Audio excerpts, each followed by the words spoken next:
తీసుకోరమ్మని చెప్పాను మా ఇంట్లో ఫోన్ చేసి.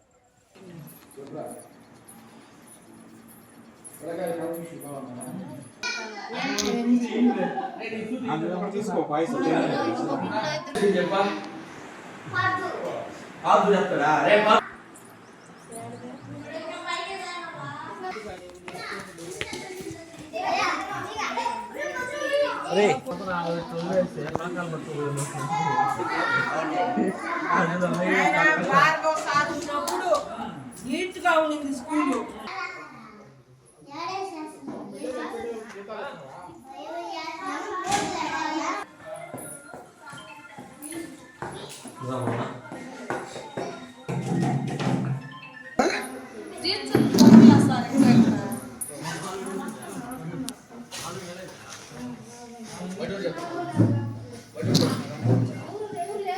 పిల్లలు ఎక్క రావాలి పిల్లలు టీచర్ లేక నాకు ఎందుకు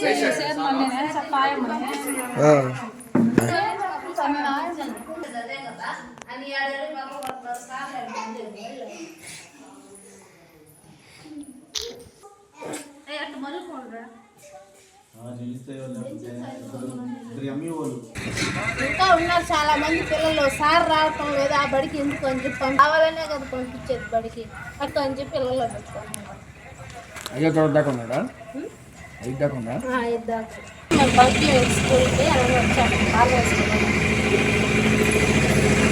పంపిస్తా వస్తారులే సార్లు వేరే 4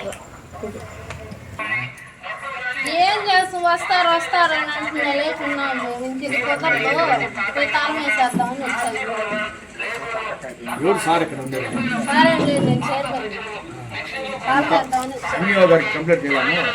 చేస్తాను వాళ్ళు తెలియకుండా ఉంటుంది. సార్ వచ్చేది తెలియకుండా ఉంటుంది.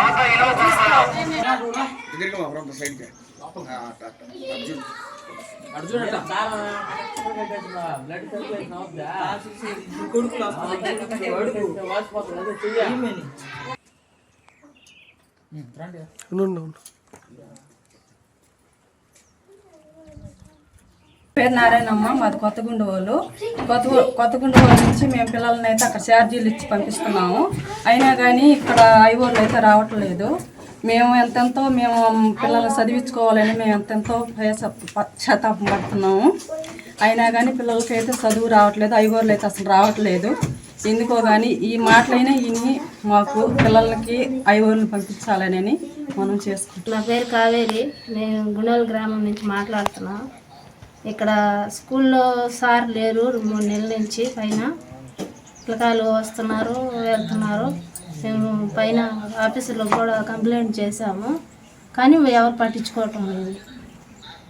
ఎప్పటి నుంచి రావడం లేదమ్మా మీకు? 3 నెలల పై నుంచి సార్ వాళ్ళు రాకుండా తాళాలు వేస్తున్నారా? అందుకని నేను వచ్చి తాళం వేస్తాను. మాది రాపూర్ మండలం గుండోలు గ్రామం ఎస్టీ కానీ పోతే గత 3 నెలల నుంచి స్కూల్ ఓపెన్ చేశారు కానీ పిల్లకాయలు వస్తున్నారు.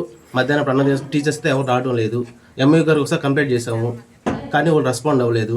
అలాగే జిల్లా అధికారులు కానీ మండల అధికారులు కానీ రెస్పాండ్ చేయాలని, మాకు అతి త్వరలో టీచర్స్ రావాలని న్యాయం చేయాలని కోరుకుంటున్నాం.